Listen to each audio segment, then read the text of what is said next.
안녕하세요. 디자인 아담입니다. 요즘에 현장 제작을 많이 하다 보니까 공장에서 집을 짓는 일이 별로 없었는데 오랜만에 이동식 주택으로 나가는 농막 모델이 있어가지고 잠깐 촬영해서 보여드리고, 그리고 최근에 출시한 모델이죠, 에델바이스 모델 또 실내를 한번 또 보여드리면 어떨까 해서 촬영을 하고 있습니다. 이 모델은 지금 공제용률이 한 35% 정도 되는 것 같아요. 저희 주택은 목조주택이지 않습니까? 목조주택 같은 경우에는 모든 집이 마찬가지겠지만 뼈대 작업을 하는 데는 오래 걸리진 않아요. 그리고 지금은 이제 외장 작업을 하기 위한 밑작업이죠. 그래서 지붕 쪽에는 방수 시트가 씌워져 있고, 벽체 쪽에는 투습 방지지가 시공이 되어 있죠. 투습 방지지 같은 경우에는 공기는 통하고, 그리고 수분은 안으로 침투하지 못하게끔 그런 역할을 하는 거죠. 그리고 여기 위에 이제 외장재를 사이딩이라고 보통 하죠. 외장재를 시공을 하게 되면 집이 이제 외관은 완성이 되는 거겠죠. 지금 이 상태에서도 비가 왔을 때 안쪽으로 물이 침투가 되지 않아야 제대로 된 주택 시공이라고 말할 수 있겠죠. 그리고 최종적으로 여기에 내가 원하는 외장재, 지붕재를 선택을 해서 시공을 하면 되겠죠. 저희 제품 같은 경우에는 지금 이 모델은 DAF03번 농막형 모델이죠. 고급 다락형 모델인데, 외장재는 메탈 사이딩을 시공을 할 거고, 지붕재는 목조주택에서 제일 많이 쓰는 아스팔트 싱글, 이중 그림자 싱글을 시공할 예정에 있습니다. 목조주택의 내부를 한번 살펴볼게요. 목조주택의 내부 모습은 이렇습니다. 저희 이 농막형 모델이지만 물론 20평, 30평대 그 주택들을 축소해 놨다고 보시면 되겠죠. 똑같은 경량 목구조 공법을 사용을 하고 있고, 벽체 같은 경우에는 2x6 구조목을 사용을 해서 이렇게 지금 보이는 400mm 간격으로 이렇게 골조를 시공을 해서 굉장히 집이 튼튼하겠죠. 그리고 이 구조목을 외부 합판에서 맞물려서 잡아줘서 더 튼튼해지겠죠. 그 안쪽에는 단열재가 충진이 되고, 그리고 안쪽에 다시 OSB라고 하는 내부 합판으로, 구조용 합판으로 구조를 더 튼튼하게 얼기설기 잡아줘서 구조적으로 더 튼튼해지는 집이 되겠죠. 제가 경량 목구조하고 경량 철골 구조, 우리가 판넬을 사용해서 짓는 집하고 비교를 많이 드리는데, 저는 이제 목조주택을 하는 사람이다 보니까 목조주택이 더 좋다라는 거를 강조를 하겠죠. 물론 경량 철골로 시공하시는 분들은 경량 철골 구조가 더 장점이 많다라는 걸 강조하겠지만, 제가 이 목구조를 선호하는 이유는 일단 뼈대도 튼튼하게 촘촘하게 들어가지만 나무가 열 전도율이 낮겠죠. 그래서 외부에 있는 온도가 안쪽으로 전도되는 현상이 훨씬 덜하겠죠. 이 부분이 만약에 경량 철골 구조에 쓰는 그 각파이프로 되어 있다고 하면은 눈에는 보이지 않지만 마감이 다 끝났을 때 온도 차이에 의해서 결로가 생길 수가 있겠죠. 철로 되어 있다면. 그러면 단열재가 젖어서 단열재의 성능이 떨어지는 그런 현상이 나올 수가 있겠죠. 그래서 같은 평수의 집이라도 경량 목구조로 지은 목조주택하고 일반 판넬집은 같은 온도로 내부에 난방을 했을 때 에너지 효율이 목조주택이 훨씬 더 좋겠죠. 비용으로 치면 거의 2배 이상 차이 나는 경우도 있을 거예요, 아마. 물론 저는 목조주택을 하는 사람이니까 목조주택에 대해서 더 좋다라는 부분을 강조를 하겠지만, 다른 의견을 가진 분들도 계실 수 있겠다. 이거는 들으시는 분이 판단해서 들으시면 좋을 것 같아요. 그리고 지붕 같은 경우에는 저희가 이제 주택으로 시공되는 경우에는 단열재를 더 두꺼운 걸 넣어야겠죠. 그래서 2x10 목재를 보통 사용하는데, 이 집은 이제 농막으로 나가는 주택이라 2x6로 지붕 작업을 했네요. 여기서 주택으로 사용 승인을 받으려면은 지붕 구조목을 2x10으로 바꾸고 단열재를 좀 더 두꺼운 단열재를 쓰면 되겠죠. 여기에서 이제 전기 작업, 그리고 화장실 같은 경우 화장실하고 싱크대 쪽은 수도 배관 작업이 이루어지고, 그 다음에 단열재가 충진이 되고 합판이 씌워지고, 그 다음에 석고보드가 들어가고, 나머지 이제 내장 마감재로 마감이 이루어지겠죠. 다락을 한번 올라가 볼까요? 나중에는 여기 이제 계단이 설치가, 수납형 계단이 설치가 돼가지고 마감이 다 이루어진 상태에서 수납형 계단이 설치가 돼서 마감이 될 텐데, 그때는 조금 더 편하게 올라갈 수 있겠죠. 이 집 같은 경우에는 다락도 높이가 여유가 있는데, 거기가 출고되는 현장이 저상 트레일러가 진입이 안 되는 현장이더라고요. 그래서 이 다락에 있는 지붕 부분, 이렇게 나눠져 있는 부분이 있죠. 이 부분을 분리를 해서 이동을 할 거예요. 근데 지금 제작을 할 때에는 정확하게 딱 맞아야겠죠. 이 본체하고 다락 지붕 쪽하고 이렇게 해서 나중에 상차를 할 때는 이 지붕 부분을 따로 분리를 해서 현장에서 다시 재조립해서 마무리가 되겠죠. 그래서 분리형으로 제작하다 보니까 높이를 조금 더 올려드렸죠.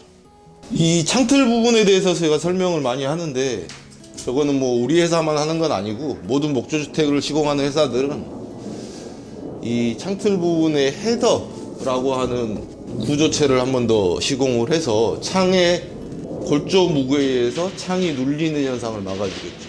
그래야 나중에 문이 열고 닫는데 지장이 없고 구조적으로도 튼튼하겠죠.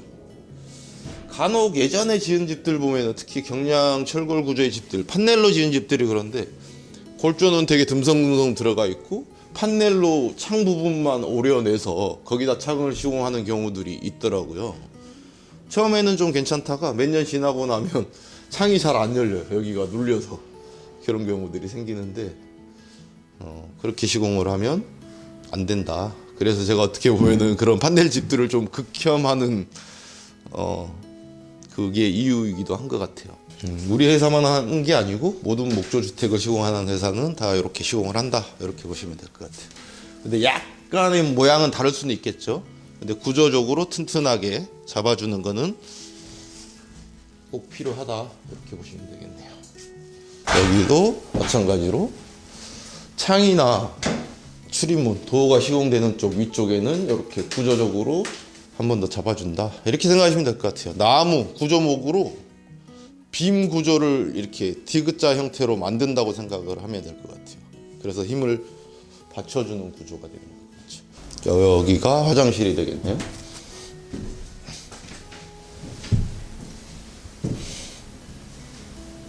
이 화장실이 좀 신기한 게, 마감을 하기 전에는 되게 화장실이 좀 좁아 보이는 경향이 있더라고요. 저도 일을 하면서 느끼는 건데, 근데 다 마감이 끝나고 세면대가 설치가 되고 뭐 이렇게 마감이 되고 나면 생각보다 넉넉하다 하는 느낌이 들더라고요. 지금 이 상태가 공정률의 한 35% 정도 될 것 같아요. 지금 여기까지는 작업이 되게 빨리 이루어지는 편인데, 이 안에 단열재를 시공하고 뭐 전기 작업을 하고 설비를 작업을 하고 이렇게 되게 손이 많이 가는 부분들이 나와 있잖아요. 그리고 마지막에 이제 마감하는 부분에서 마루도 깔아야 되고 내장재 뭐 도배를 하는 경우도 있고 또 인테리어 마감재로 시공하는 경우가 있는데, 마감이 되게 꼼꼼하게 섬세하게 이루어지지 않습니까? 그러다 보니까 이제 지금부터는 공정이 천천히 더디게 진행이 되겠죠. 이 바닥 같은 경우에는 지금 이 상태가 바닥 단열이 하기 전인데, 맨 아래쪽에는 우리가 철재로 된 베이스가 있겠죠. 그 위에 얇은 단열재가 한번 시공이 돼요. 열반사 단열재가 시공이 되고, 그 위에 방수합판을 시공을 해서 습기를 차단을 하고, 여기서 이제 옵션으로 진행이 되는 부분이 주택으로 나가는 경우에는 바닥 단열을 기본 옵션으로 하고, 농막 같은 경우에는 단열이 추가가 되면 여기에 단열재가 한 번 더 시공이 되고, 그 다음에 합판이 한 번 더 시공이 되겠죠. 그래서 집도 따뜻하고 튼튼해지겠죠. 그리고 이 창호 같은 경우에도 1등급 창호를 3중 유리로 된 시스템 창호죠. 그래서 굉장히 방음도 잘 되고 에너지 효율도 우수한 1등급 창호죠. 열 관리율이 0.772 정도 나오네요. 지금도 보면은 아직도 날씨가 차갑잖아요. 바깥에는 날씨가 얼음이 올 정도로 되게 차가운데 안에 유리를 만져보면 미지근하죠.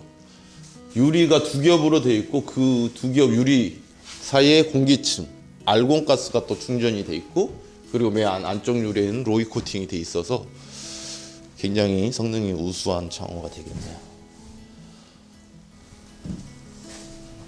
이렇게 해서 목조주택 내부를 한번 살펴봤습니다. 궁금하신 점이 있으시면 댓글이나 아니면 저희 회사 전화해서 저희 회사 대표번호 1544-5785 전화 주셔가지고 문의를 주시면 저희가 친절하게 상담을 해드리도록 하겠습니다. 자, 이렇게 해서 목조주택의 시공 과정을 한번 살펴봤고요. 완성된 모델을 한번 봐야겠죠. 이 제품은 지금 전시품이 판매가 돼서 없는 상태라서 기존에 출시됐던 에델바이스 모델이죠. 단층형 모델이고 9평 정도 되는 주택형 모델인데 바깥의 부분은 컬러를 단순하게 썼어요. 화이트하고 블랙으로 심플하게. 그리고 현관 입구 부분에 포치를 조금 신경을 써서 작업을 했네요. 이 부분 궁금하신 분들은 기존에 에델바이스 출시 영상이 있어요. 그 부분을 참고하시면 좋을 것 같고 오늘은 간단하게 내부만 한번 살펴보도록 하겠습니다. 에델바이스 단층형 주택 모델 내부 모습인데요. 인테리어에 약간 신경을 썼어요. 이렇게 막 고급형 모델은 아니지만 지금 보면 이 트러스 부분을 노출로 해서 컨셉을 조금 잡아봤고요. 나머지 부분들은 되게 깔끔하게 화이트 랩핑 루버라고 하는 소재를 써가지고 도배를 안 했어요. 이 집은 벽지를 사용하지 않고 이렇게 인테리어 소재로 마감을 해서 좀 깔끔한 느낌이 들죠. 그리고 이 부분은 윈도우 시트를 설치를 했는데 생략을 하셔도 될 것 같아요. 생략을 하시면 조금 더 넓게 쓸 수가 있겠죠. 그래서 지금 이 거실로 된 부분, 이 부분을 또 방으로 만들어 드릴 수도 있겠죠. 그리고 앞쪽에는 전면에 커다란 창을 둬가지고 개방감을 높인 인테리어죠.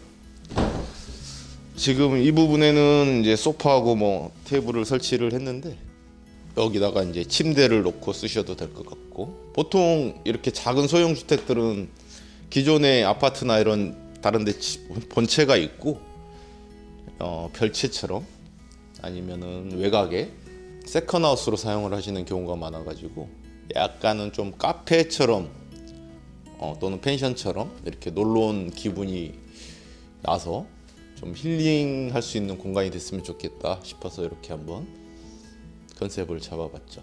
여기 들어와서 저도 가끔씩 일하다가 와서 여기서 이제 휴식을 취하고 차도 마시고 하는데 이 공장 안에 있는 제품이지만 그래도 기분이 한 번씩 들어오면 힐링이 되는 기분이 들어서 괜찮은 것 같아요.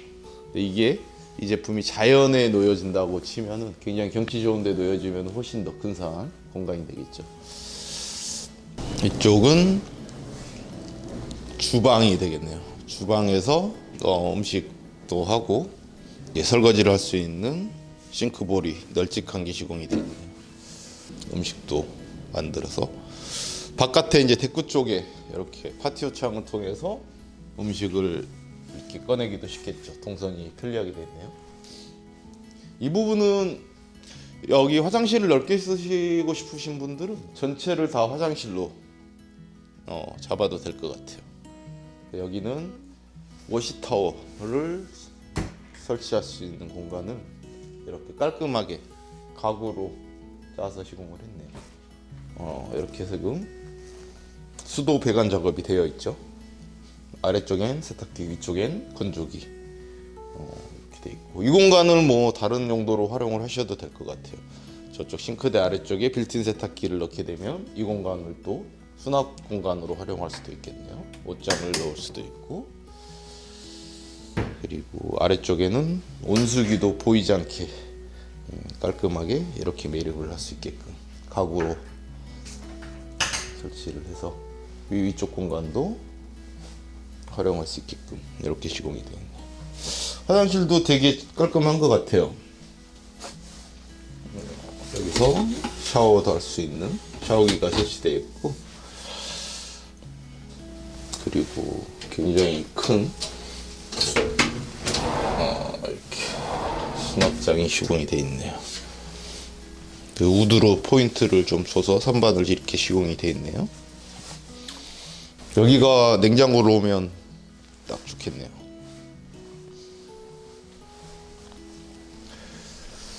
그리고 지금은 상부장이 조금 높게 시공이 되어 있어서 키가 조금 작으신 분들은 불편할 수가 있을 것 같기는 한데, 이 부분을 창을 조금 작은 걸 넣으시게 되면은 조금 더 아래로 내려서 시공을 할 수도 있겠네요. 근데 크게 뭐 불편할 것 같지는 않아요.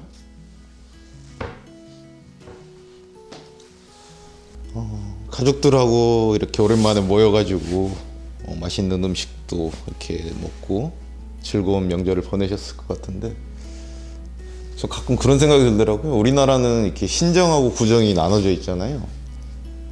그래서 1월 1일이 되면 뭔가 시작하는 느낌이 들어야 되는데, 또 얼마 지나잖아 설 명절이 있으니까 실질적으로 한 해를 시작하는 거는 이제 설 연휴가 지난 다음이 되는 것 같아요. 우리 회사의 올해 계획은 한 3월 말, 4월 초에 공장 회사 이전 계획이 잡혀 있어요. 그리고 지금 안성 거기가 일죽 IC에서 한 5분 거리 정도 되는데, 거기에 전원주택 부지 지금 토목공사를 한참 하고 있는데, 거기 전원주택을 좀 몇 채 지어서 분양도 같이 지금 기존에 우리가 하고 있던 집 짓는 일을 계속 하면서 전원주택 분양도 이렇게 같이 할 예정이 있고, 그리고 회사가 저는 이렇게 외형이 이렇게 커지는 것보다, 매출이 확 늘어나는 것보다 한 달에 뭐 집을 한 채 지어도 좋으니까 좀 이렇게 튼튼하게 좀 내실 있게 갔으면 좋겠더라고요. 기존에 여러 경우들을 많이 봤는데, 회사가 외형만 이렇게 급속도로 커지고 정말 주문은 많이 받았는데 일일이 그 부분이 다 케어가 안 돼가지고 되게 손님들한테도 폐해를 끼치는 경우가 생길 수 있고, 그렇게 좋게 되는 경우들을 많이 보지 못했어요. 그래서 저는 조금 느리더라도 더디더라도 차근차근 이렇게 내실을 쌓아가면서 회사가 성장을 했으면 좋겠다, 이런 생각을 많이 해요. 그래서 올 한 해는 큰 욕심은 없고, 지금보다 조금 더 작업 환경이 좋았으면 좋겠다. 그래서 공장하고 전시장을 경험할 수 있는 공간을 지금 찾아서 이전을 하고, 그리고 우리 제품들이 이렇게 공장에 놓여져 있으니까 조금 더 뭔가, 사실은 제 욕심에는 조금 더 이쁘게 꾸며서 이렇게 보여주고 싶은 생각이 있는데, 그 부분도 좀 아쉬운 부분이 있어가지고 우리 공간을 확보를 하면 뭐 적용도 좀 하고, 이렇게 손님들이, 고객분들이 오셨을 때 그래도 뭔가 조금 대우를 받는 기분이 들었으면 좋겠다, 이런 생각이 들더라고요. 그래서 그 부분이 항상 저는 고객분들한테 조금 미안한 마음이 있어요. 그래서 우리가 왜 자동차 정비를 서비스를 받으러 갔을 때도 깔끔한 공간에서 이렇게 상담을 받고 하면은 또 이렇게 기분이 좋아지고 긍정적인 에너지가 솟잖아요. 그래서 그런 느낌으로 공간을 좀 꾸며봤으면 좋겠다, 그런 생각을 해서 회사 전시장을 조금 이전을 해서 그렇게 갖춰갔으면 좋겠고, 그게 올해 또 하나의 목표고, 그 다음에 지금 준비하고 있는 전원주택 개발 부지, 거기에 집 짓는 게 잘 시공이 되고 또 분양이 잘 돼서 우리가 또 다음 단계로 나갈 수 있는 그런 밑거름이 됐으면 좋겠다, 그런 생각을 갖고 있어요. 올해는 뭐 그 두 가지 하고, 기존에 우리가 이제 판매했던 제품들 한 2년차, 3년차, 이렇게 4년차가 되는 제품들이 있을 텐데 한번 애프터 서비스가 들어오기 전에 비포 차원에서 한번 이렇게 싹 점검을 돌아서 문제가 있는 부분은 없는지, 그리고 어떻게 또 활용들을 하고 계시는지 궁금한 부분도 있고 해서 그렇게 한번 돌아봤으면 좋겠다 라고 계획 갖고 있고요. 그렇게 해서 또 바쁘게 지내다 보면 올 한 해가 가지 않겠나 그런 생각이 드네요. 저희 디자인 아담을 항상 또 응원해 주시고 지켜봐 주시고 와서 또 계약해 주시는 고객분들, 또 방문해 주시는 손님들, 정말 감사한 마음으로 이 사업하고 있습니다. 앞으로도 응원 많이 해주셨으면 고맙겠습니다. 감사합니다.